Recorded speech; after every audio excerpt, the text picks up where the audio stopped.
Topic number 4, hybrid seed production technology. Crop number 2, Jawar, hybrid seed production of Jawar. म्हणजेच ज्वारीचं संकरित बियाण्याचं उत्पादन घेणं असं याला म्हणतात. हे क्रॉप कॉटन प्रमाणेच आहे, फक्त हायब्रिडायझेशनचे पॅरेंट्स जे आहेत हे वेगवेगळे आहेत. This question will be asked for 7 marks. These 5 points given, 1 marks for each, and remaining 2 marks for diagram, 1 marks for draw, and 1 marks for naming. First, parents. Female CK60A, male IS84. Second, seed rate. Female 8 kg per hectare, male 4 kg per hectare. Layout, same figure given in below, 4:2 ratio. Rogging, removal of off-types volunteer plants and pollen shaders. Fifth, isolation distance, same crop 200 meters. If you have to sow a jawar, you have to maintain the distance isolation 200 meters. And if you have to sow Johnson grass, then you have to maintain distance 400 meter. याच्यामध्ये जे parents आहेत त्याच्यामध्ये मादी वाण आहे ते CK60A असं त्याला म्हणतात आणि जे नर वाण आहे त्याला IS84 असं म्हणतात. सीड रेट म्हणजे बियाण्याचा बीज दर मादी वाणासाठी 8 किलो आहे प्रति हेक्टरी आणि नर वाणासाठी 4 किलो आहे प्रति हेक्टरी.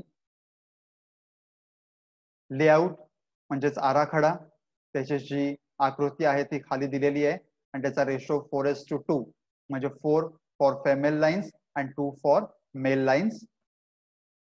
म्हणजे 4 ह्या मादी वाण असतात आणि 2 लाईन्स या नर वाणाच्या असतात. रोगिंग ऑपरेशन कॉटन प्रमाणेच आहे. Remove of type volunteer plants and pollen shaders. जर आपल्याला आपल्या शेतामध्ये कोणत्याही प्रकारचं वेगळं असं झाड दिसलं किंवा रोप दिसलं तर ते फुलावरती येण्याच्या अगोदर ते काढून टाकणं याला रोगिंग ऑपरेशन असं म्हणतात. मग यामध्ये रोगट किंवा कीड लागलेली रोपं सुद्धा असू शकतात. आयसोलेशन डिस्टन्स, जर आपण ज्वारी लावणार असू संकरित वाण तर त्याच्या 200 मीटर मध्ये इतर कोणीही ज्वारी हे पीक घेता कामा नये.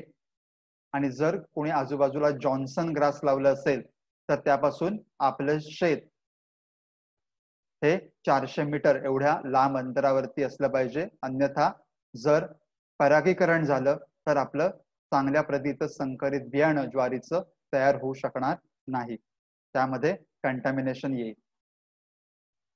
अशा पद्धतीने वेगवेगळी संकरित वाणं असतात. CH1, CSH1, CSH2, CSH3, CSH4, CSH5, CSH7R, CSH8R, CSH9R, CSH16.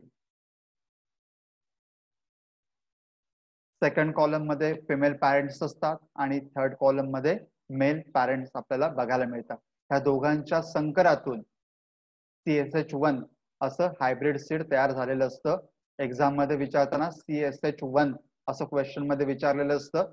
त्याचे जे फिमेल पॅरेंट्स आणि मेल पॅरेंट्स आहेत ते आपल्याला एक एक मार्कासाठी लिहायचे असतात. सर्वसाधारणपणे CH1, CH2 आणि CH5 आणि CSH9R ही वाण जास्त मोठ्या प्रमाणात अनेक वेळा विचारली गेलेली आहेत. त्यामुळे त्यांचे फिमेल पॅरेंट्स आणि मेल पॅरेंट्स हे व्यवस्थित करून ठेवायचे जेणेकरून 7 पैकी 7 मार्क मिळू शकतील. मग अशी कॉटन मध्ये दाखवल्याप्रमाणेच ही डायग्राम आहे.